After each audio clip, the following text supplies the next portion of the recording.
Welcome, everyone, to People on Dating. I'm your host, Will Morales. And for those of you who are tuning in for the first time, this podcast is about the ups and downs of dating and how to navigate through it.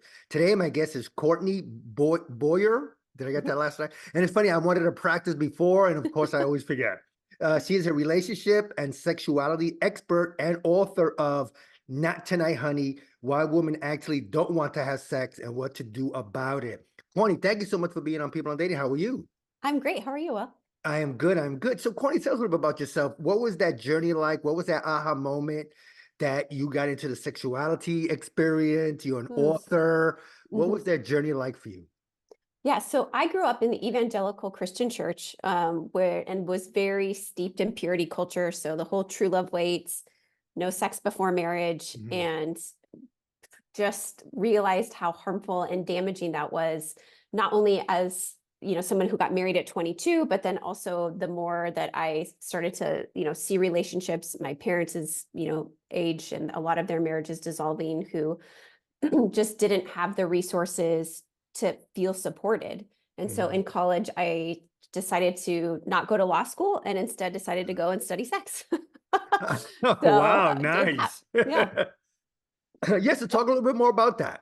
Yeah, so I went and I got a master's in education in human sexuality and worked as a sexuality educator, worked with a lot of high-risk populations, and then just had so many people come and ask me really personal questions that I didn't feel like able ethically to answer. So I went back and I got another master's in mental health counseling and opened up a mental health and sex therapy practice and just started working with individuals and couples. My husband's in the military, and so we move every few years. And so that was tough to keep up the different licensure requirements. And I had 3 little kids at home and decided that I was going to take a little break. And during that time, found out about coaching. And so then we moved again and my kids were a little bit older, I switched over to the coaching industry and just loved it and continued to speak and write and would have people tell, gosh, you got to write a book. You should write a book. And so I decided to write a book based on the 2 questions that I get asked most by women, which is, what is wrong with me? And am I broken? Wow. Okay. I mean, that's some journey. Today's topic is a great one. Why women don't want to have sex and what we can do about it. So let's jump into that subject. Sure. If a woman does say that, it's not like you said in the book, not tonight, honey. As a man, should we feel like, okay, it's just one of those things, but if it's continuing, a couple of days, maybe a week or so, should we start worrying about us? Should we start worrying that maybe something's going on with her? Is she seeing someone else? Some of the insecurities for a man might pop up. What's going on here? Why is she holding back? Sure. So yeah, talk a little bit more about that. Yeah, I think it's normal to feel rejected when we are turned down for sex because sex is such a personal thing. And a lot of times men will use sex as a way to connect, but women want to feel connected before they have sex. And so if there's no connection, then it makes it hard a lot of times, especially for a woman to rally, what I like to say, to get her in the mood, because a lot of times, women, especially, they're either staying at home with the kids, so they're in mom mode all day long, and they're getting touched and breastfeeding, and they're just over touched and overstimulated, and then they have their spouse comes home or their partner comes home and they want to touch them, and nobody is fueling or feeding her. And so you're dealing with a partner who's very depleted. Right. And so versus, same with a working outside of home mom who's, works all day, comes home, is tired, but, studies show that women tend to do what's called the not second service, but basically they come home and they still make dinner and they do the laundry and they do all those things. And so sex, it becomes another thing on their to-do list. And unless the partner is really helping them with their mental load or the physical load of things that need to be helped, a lot of times they say, no, I'm not interested in that. So honestly, when I work with couples, if they, the male says, hey, do you think that she's seen somebody else? I would say, no, it's very unlikely that she is, because she's probably just so exhausted from trying to survive. Wow. Um, and that's where a man should come in, at least help with the load, whether it's a mental load or at least the physical load, especially if she's staying home and watching one or two kids or whatever that may be. The man should come home, at least try to help out or something. But if a man is selfish, then he says, "Hey, I'm conquering the 9 to 5. I'm Yeah. conquering my business." Now how does that play? Excuse me. How does that play into the relationship? Because now the woman's feeling like, oh, it's all about him now, and so I'm going to withhold what I can give him, and now he's resentful. Mhm. As a coach, as an author, as having friends in the industry, how how do we navigate through that then? Yeah, I think that one of the conversations that needs to happen is around what I call sexpectations. And Okay. so, like, just really clear expectations around, like, how often are you expecting, are you wanting to have sex? How often are you wanting to connect intimately? And that doesn't necessarily have to be actual sex, but it can just be any type of emotional or sexual experience. And then another really great question that a lot of couples don't ask is, what kind of sex are you wanting to have? And I Mm, think that's something that a lot of partners, especially the male partners, miss because they yeah. don't understand how a woman's body works. And so for them, most men, it takes 3 to 7 minutes for them to climax. And for women, it takes like 10 to 17 minutes once they're already aroused. And so there's this big discrepancy of, between men and women and sexual pleasure. And a lot of women are not feeling like their pleasure is being prioritized. So Yeah. yeah, it's no wonder that they're not really that interested in having the kind of sex that only lasts, I don't know, 7 to 10 minutes and doesn't involve her pleasure. Wow. Okay, so that's very interesting. So how can a man uh make her woman more pleasurable, if that makes sense? If Yeah. in other words, you lasted 3 to 7 minutes, or should we now include more foreplay? Mhm. Maybe that's a way to go. Using toys in the bedroom, or stimulating conversations. What are some ways that we can make sure that she's having a good time also in the bedroom? I think the most important thing, and this is actually one of the sexiest things you could ever to say to somebody, is what can I do to make you feel safe?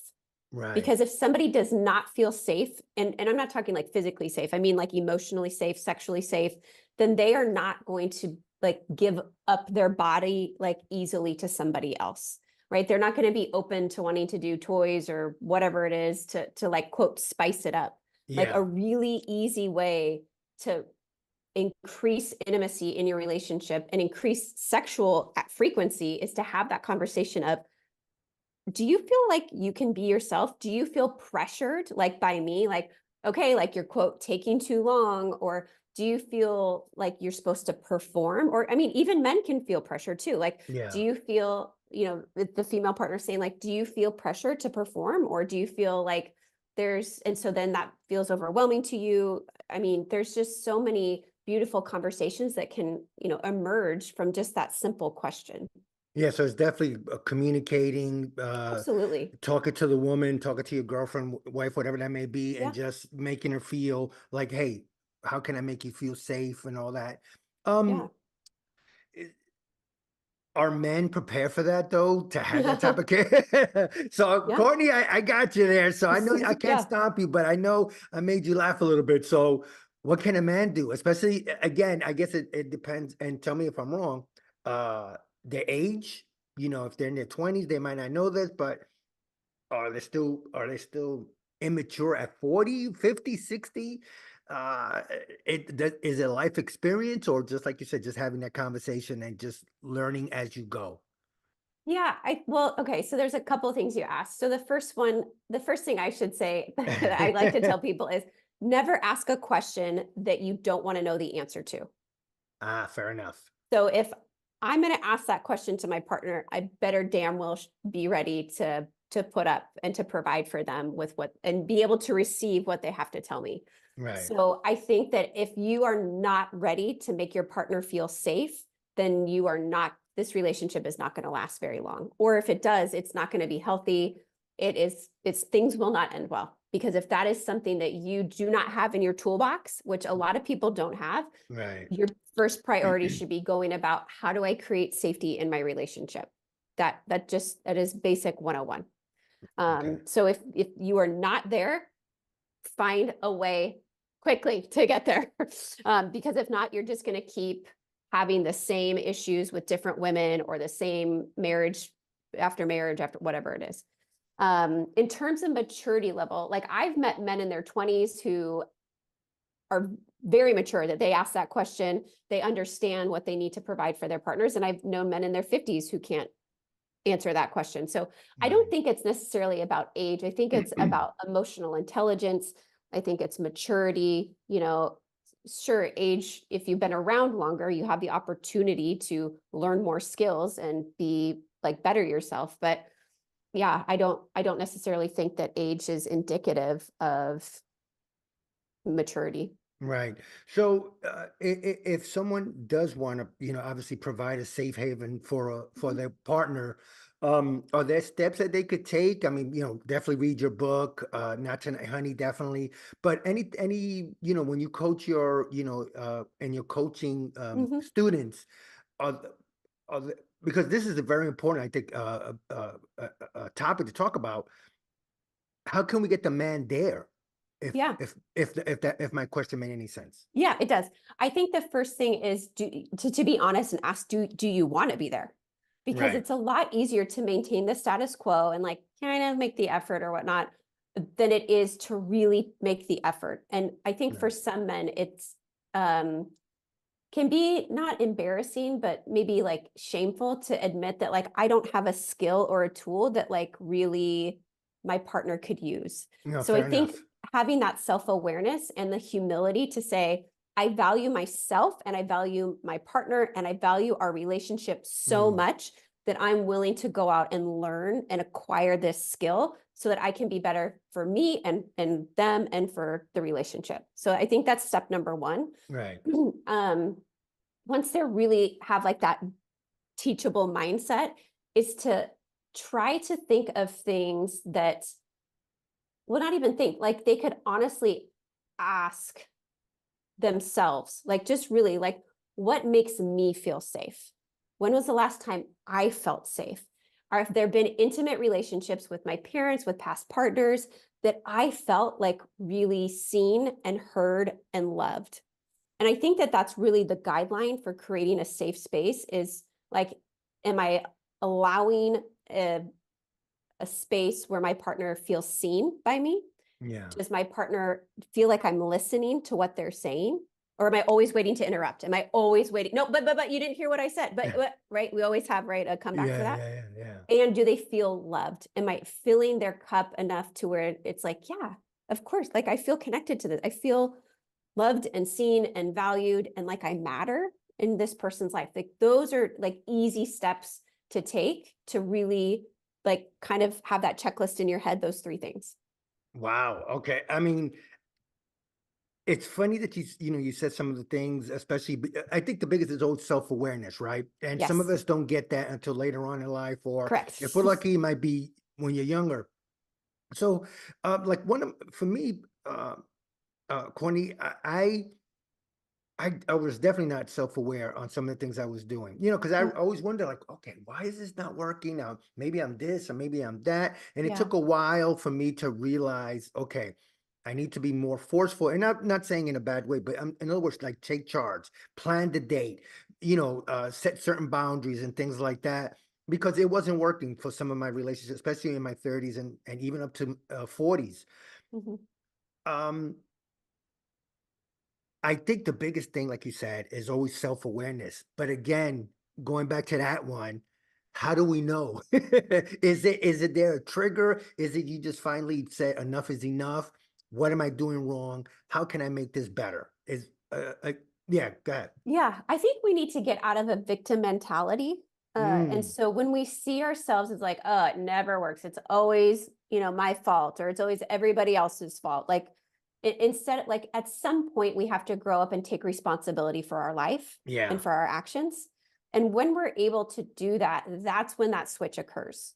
So until then, I don't think that a person who can really have self-awareness until they're really willing to give up the poor me.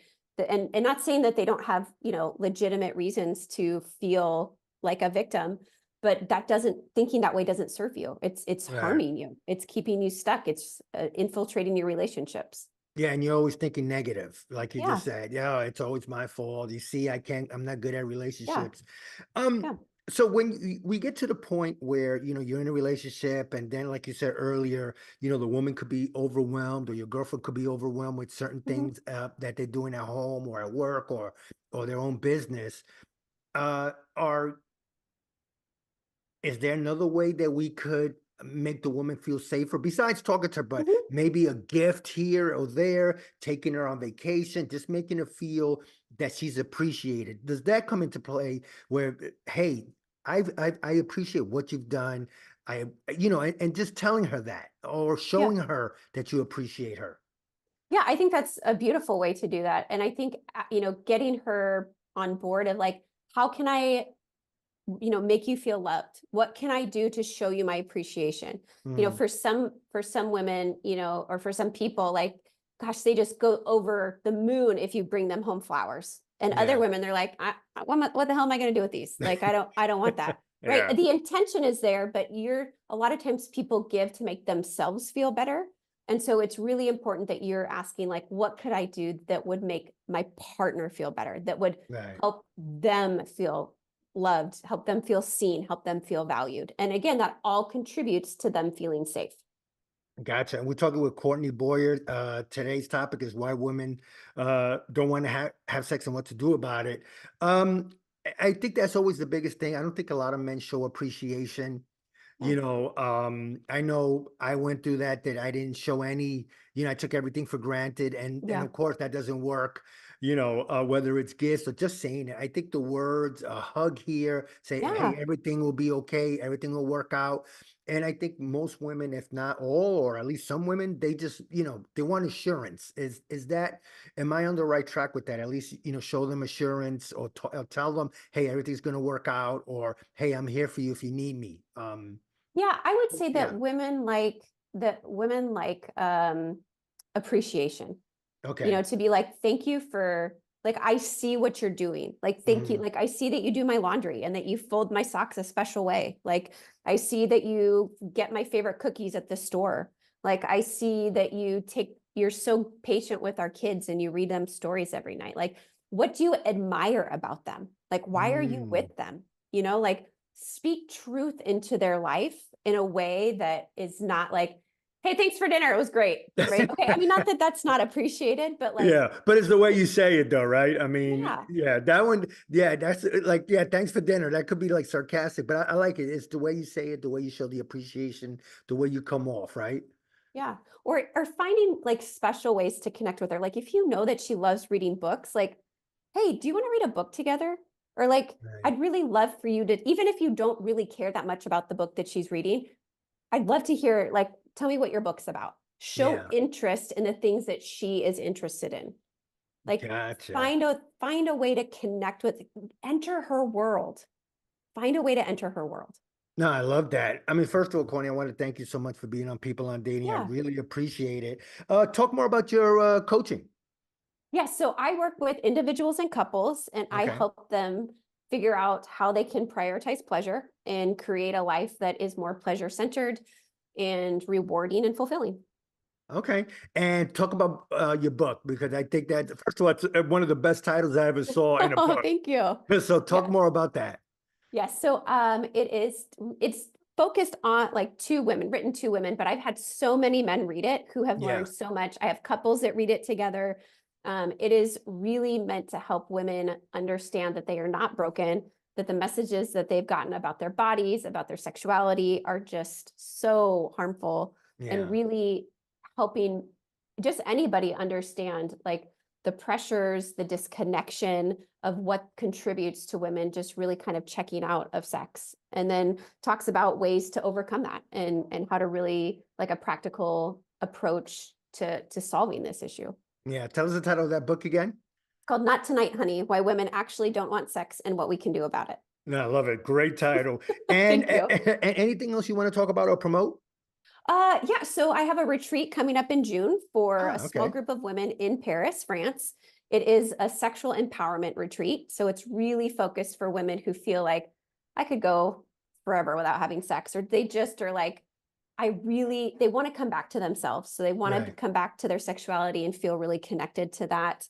And then I also offer one-on-one concierge retreats. So Okay. women who are not quite ready to do a group, but they are really motivated and like, okay, I'm going to do an intensive weekend with Courtney. We're going to work through a bunch of stuff. We're going to do it in a beautiful part of the world. Like if you want to send your girlfriend or your wife on a beautiful, retreat that helps her get back in touch with her sexuality, like, Yeah.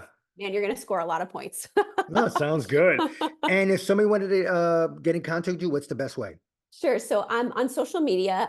You can pretty much find me anywhere at Courtney Boyer Coaching, and that's Courtney with a C.